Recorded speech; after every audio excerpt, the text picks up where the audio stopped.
ഇന്ന് തന്നെ ഡൗൺലോഡ് ചെയ്യൂ. കാണൂ നിങ്ങളുടെ ഫേവറേറ്റ് ഷോസ്. ഒരു കാര്യം താൻ ഉറപ്പിച്ചോ, ഏർപ്പാടാക്കിയ ഈ അഡ്വക്കേറ്റുമായിട്ട് ഈ കേസ് മുന്നോട്ട് പോകാൻ ഞാൻ അനുവദിക്കില്ല. വാദിക്കാൻ അറിയുന്ന, ജയിക്കാൻ കഴിയുന്ന അഡ്വക്കേറ്റിനെ ഞാൻ കൊണ്ടുവന്ന് നിർത്തും ഈ കോടതിയിൽ.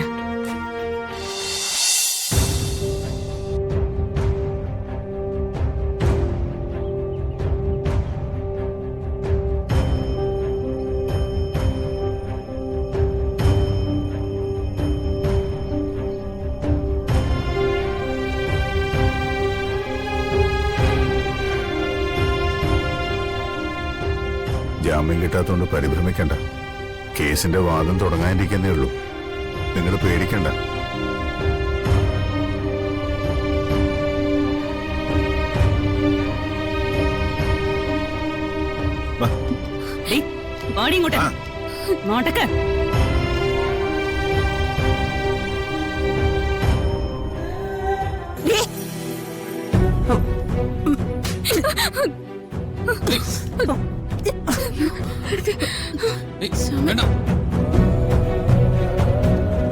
എന്റെ മോളെ കൊന്ന നിന്നൊന്നും വെറുതെ വിടില്ലടി.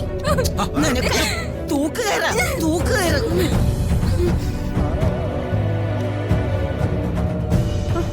നിങ്ങൾ എന്തായി കാണിക്കുന്നത്? മാറിങ്ങോട്ട്, മാറി നിൽക്കാൻ. മാറ്. നിങ്ങൾക്കെന്താ പറഞ്ഞാ മനസ്സിലാവില്ലേ? എന്റെ സമയം അവസാനമായി ഞങ്ങളെ ഒന്ന് കാണാൻ പോലും അനുവദിച്ചില്ലല്ലോ ഈ ദുഷ്ടൻ.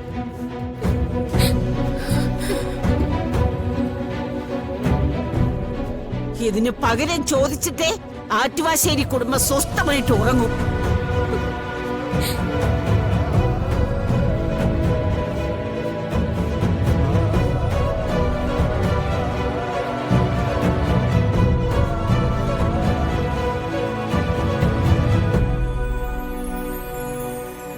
നിങ്ങൾ നടന്നേ അങ്ങോട്ട്. എക്സ്ക്യൂസ് മീ സർ, ഞാൻ ഒരു നിമിഷം ഒന്ന് സംസാരിച്ചോട്ടെ? സംസാരിച്ചോളൂ. നിങ്ങൾ പേടിക്കണ്ട. നിങ്ങൾ തെറ്റൊന്നും ചെയ്തിട്ടില്ലെന്ന് എനിക്കറിയാം.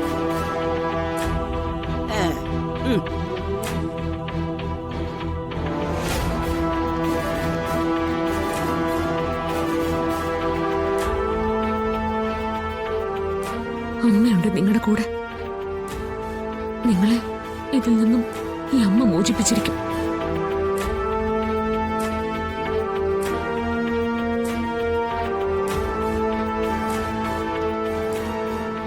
ഇവരെ ആരാ സംസാരിക്കാൻ അനുവദിച്ചത്? പ്രതികൾക്ക് യാതൊരുവിധ പരിഗണനയും കൊടുക്കേണ്ട കാര്യമില്ല. ഇവരെ കൊണ്ടുപോ.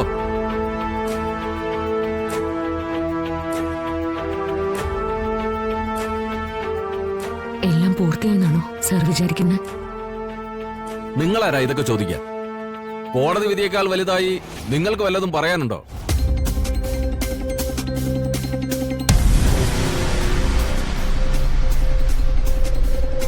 ഇല്ല സർ.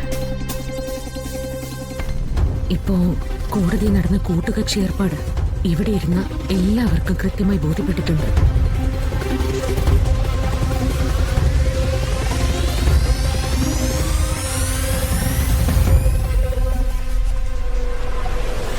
ആസൂത്രിതമായൊരു കൊലപാതകം. ആ കൊലപാതകം നടത്തിയത് എങ്ങനെയാണെന്ന് ഇതേ കോടതിയിൽ ഞാൻ സാറിന് മുന്നിൽ തെളിയിച്ചു തരാം.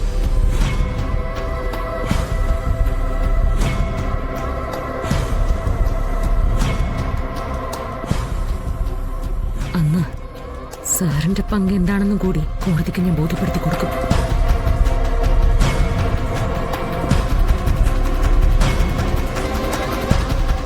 എന്റെ ഡ്യൂട്ടിക്ക് തടസ്സം നിൽക്കാനോ നിയമത്തിനെ വെല്ലുവിളിക്കാനാണ് ഉദ്ദേശമെങ്കിൽ ഇതിന്റെയൊക്കെ പിന്നാമ്പുറത്ത് നിങ്ങൾ കൂടി ഉണ്ടെന്ന് എഴുതി ചേർക്കാൻ എനിക്ക് വലിയ ബുദ്ധിമുട്ടൊന്നുമില്ല.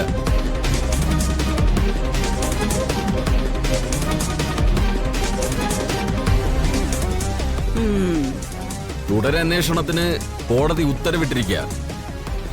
അത് നിങ്ങളാരും മറക്കണ്ട. കോടതി ഉത്തരവിന്റെ ബലത്തിൽ സാറും സാറിന്റെ കൂടെയുള്ളവരും എന്ത് വേണമെങ്കിലും ചെയ്യുമെന്ന് എനിക്കറിയാം. പക്ഷേ കൊണ്ടുപോകുന്നത് എന്റെ മോളെയാ. അതിന് ഞാൻ കണക്ക് ചോദിച്ചിരിക്കും സാർ.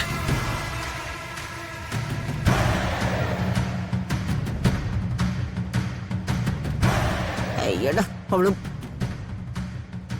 നിങ്ങൾ ഇവരെ പിടിച്ച് വണ്ടി കേട്ട് നടക്കൂട്ടെ. അങ്ങോട്ട് നടക്കടി. ഓടങ്ങോട്ട്.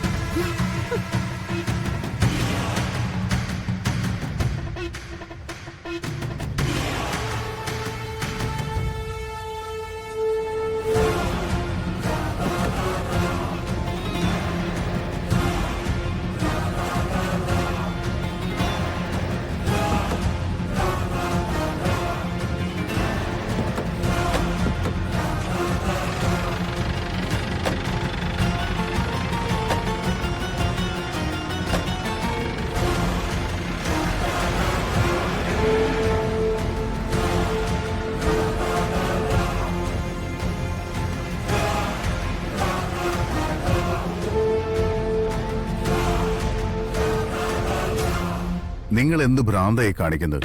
ജയിലിലേക്ക് കൊണ്ടുപോകുന്നവർക്ക് ഒരു മിനിമം പരിഗണനയെങ്കിലും കിട്ടണമെങ്കിൽ അല്പം ശാന്തമായി പെരുമാറാൻ പഠിക്കണം. ആ ശാന്തതയാണ് ചന്ദ്രശേഖരന്റെ വക്കീല് കാണിച്ചതല്ലേ?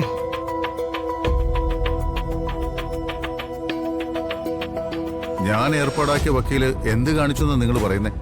അയാൾ അവിടെ എന്താ ചെയ്തത്?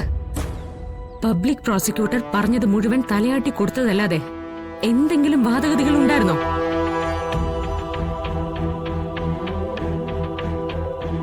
വരുണിനെയോ രാധികയോ രക്ഷിക്കാൻ വേണ്ടി നിങ്ങൾ ഒന്നും ചെയ്തിട്ടില്ല.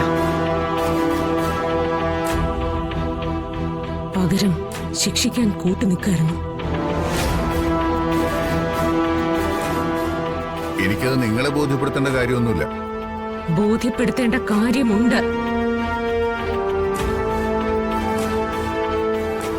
ഒരു കാര്യം താൻ ഉറപ്പിച്ചോ, ഏർപ്പാടാക്കിയ ഈ അഡ്വക്കേറ്റുമായിട്ട് ഈ കേസ് മുന്നോട്ട് പോകാൻ ഞാൻ അനുവദിക്കില്ല.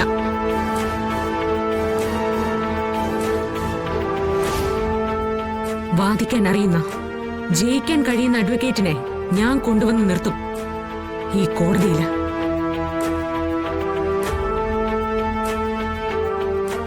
അന്ന് ചിലപ്പോ പലതിനും ചന്ദ്രശേഖരന് ഉത്തരം പറയേണ്ടി വരും.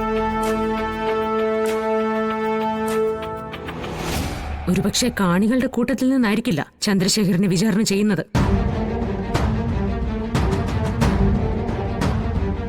കോടതി തീരുമാനിച്ച നിങ്ങൾ ഒരുപാട് ബുദ്ധിമുട്ടും മിസ്റ്റർ ചന്ദ്രശേഖർ.